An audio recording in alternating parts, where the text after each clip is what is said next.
guys, TGIF, it is time for another Fast Foundation Friday, and this is most definitely going to be a long one, so I guess I can't call it that fast. Sometime last month, I think, it was definitely a few weeks ago, someone in a Facebook group I'm in asked where the word seasoning came from, in the context specifically for corset seasoning. And I had actually looked at the etymology of the word season just for kicks and giggles like 2 years ago.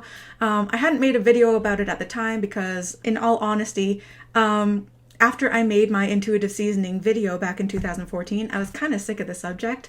Some people were taking it too literally, and it was kind of beating a dead horse. Some people prefer to follow a schedule, other people don't.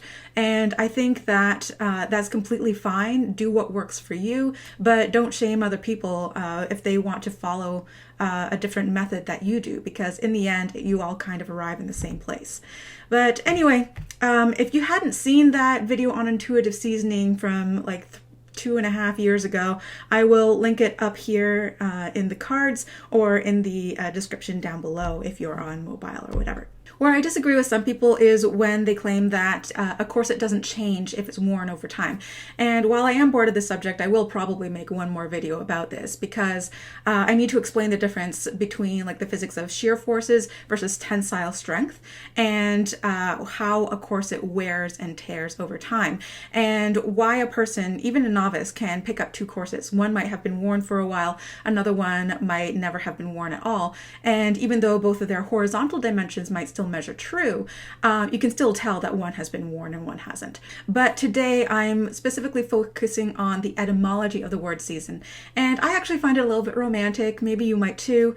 It only has like a little bit to do with like seasoning and turmeric. That's only one definition, but that came actually much later than the other definitions I'm going to talk about today. So the application of the word season as a process of priming an object for a specific use started about 500 years ago in the 1500s.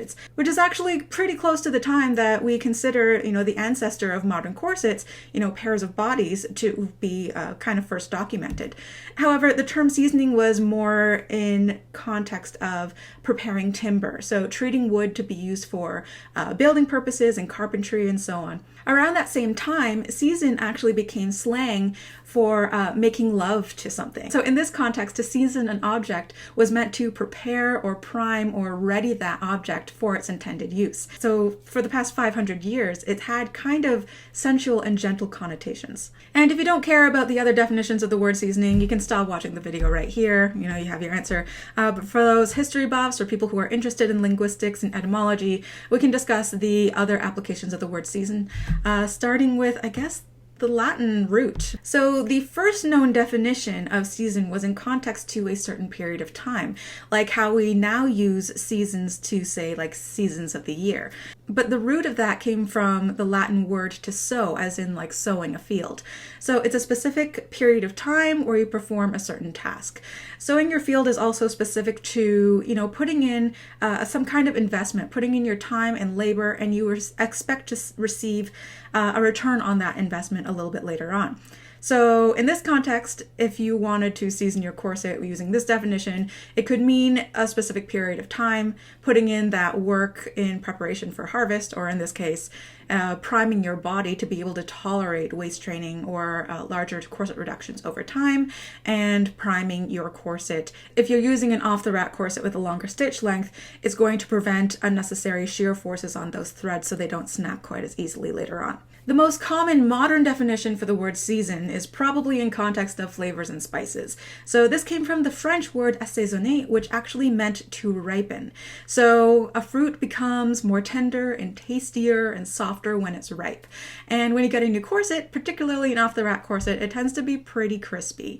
Part of this is because of the thickness of the actual layers of the fabric that they're using, the fact that they tend not to wash their fabric before constructing the corset, so it still has a lot of sizing in it, which makes it crispy.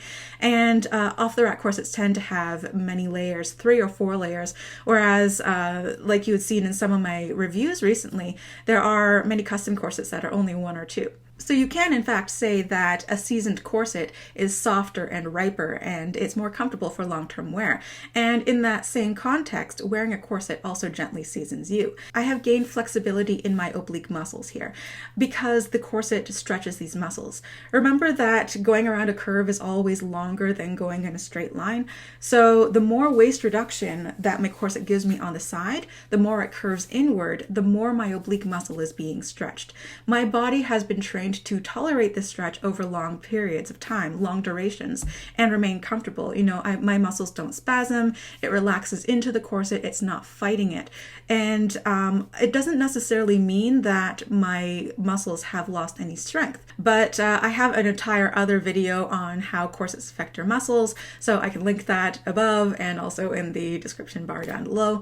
But for the purpose of this video, we can say that my body has become seasoned as well. And this leads nicely and neatly and conveniently into another context of seasoning, or another definition, that being of experience. So a person who has a lot of skill and experience in one topic or activity can be said to be seasoned. So you might have heard of the term a seasoned pilot or a seasoned professional. A corset that is well worn, that is seasoned, has gained the experience of fitting that one wearer.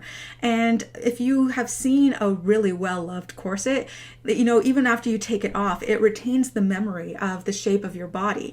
It is very round and it retains its roundness. And of course, a person who wears corsets frequently or for many years can be called a seasoned corseter or a seasoned lacer. Now, if you consider the etymology of the word break, of course, it is more common to use the term break-in in the context of clothing, specifically shoes. And how ballet dancers break in their point shoes is really fascinating to see. So I'll post a link of somebody else's video so you can see one of their instructional videos on how to break in the point shoes. I'll put that in the description bar below as well. But basically, you know, it includes forcefully bending the instep. They hit the toe box against a hard surface like the floor or a hammer. They tend to take a knife and they score the sole, or they may actually cut or rip away parts of the shoe that they don't consider that comfortable for themselves. And they really put a lot of work to forcefully have the shoe mold to their foot so that they can dance almost immediately comfortably.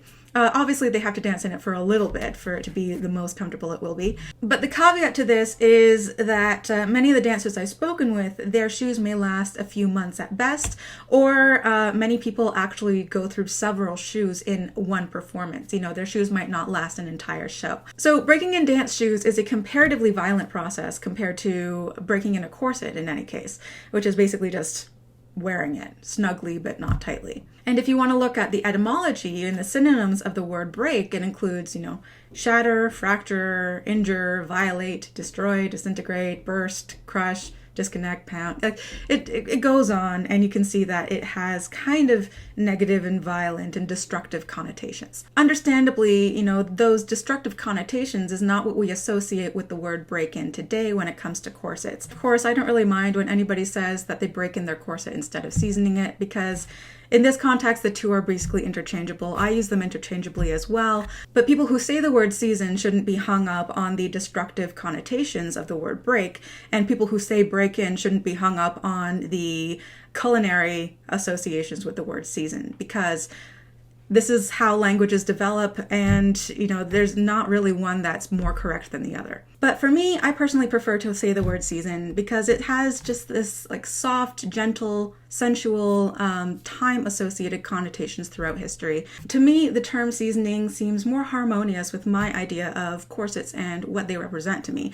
So that's all I have to say about the etymology of the word seasoning. And I can't believe I have to make a video like this, but some people are really hung up on the word.